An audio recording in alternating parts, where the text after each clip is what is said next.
Hey guys! Welcome to my channel and Sunday ngayon guys. Day off ko! And papunta lang ako ngayon ng store ulit. Yun ang gawain ko dito. Kapag Sunday, papunta lang ako ng store. And papunta kasi kami ng Dubai. Ayan, mag out of the country na naman yung mga amo ko. Siyempre, kasama ako bilang nani nila. Kaya kailangan kong bumili ng gamot na naman ng mga dadalhin ko. Ayan guys. Ito yung village kung saan ako nakatira for 12 years na. Malapit na mag 12 years ako dito sa amo ko guys. Hindi ko na naabutan yung bus na pang 11 o'clock. Kaya ayan, mag-aantay naman ako siguro mga 11:30 ulit. Mga 30 minutes akong mag-aantay dito sa bus stop. Kasi kailangan may time kasi yung ano nila din dito guys, yung mga nadaan na pang public transportation, ayan, may mga time sila. Kaya naunahan lang ako, na late lang ako ng 3 minutes. Ayan, hindi ko na naabutan. Ngayon guys, spring na. Kaya wala nang snow. Ayan, nakikita na yung mga upos ng sigarilyo. Ang dami upos ng sigarilyo. Mahilig kasi sila dito manigarilyo guys. Ayan.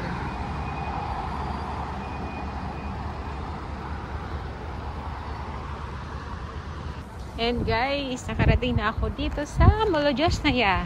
Waiting for taxi para papunta naman kami ng dentist. Ano daw siya, magpapasikip ng kanyang brace. Yung kaibigan ko. Kaya ngayon, sasamahan ko siya.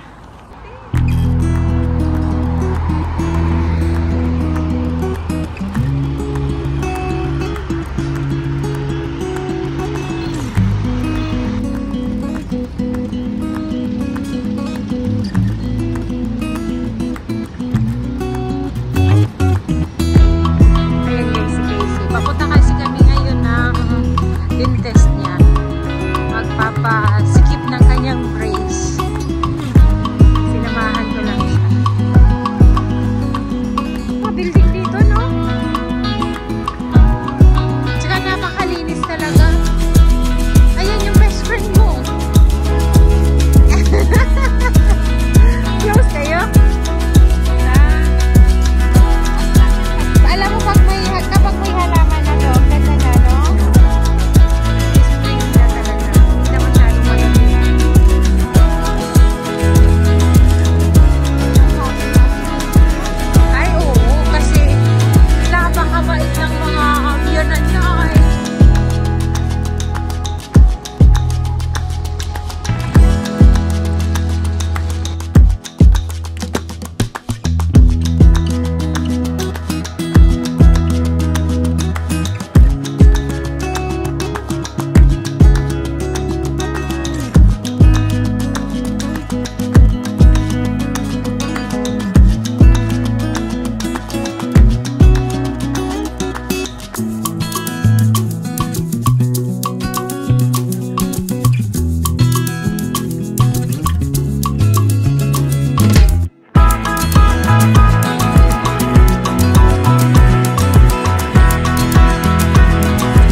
Grab na natin.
daw lalakarin.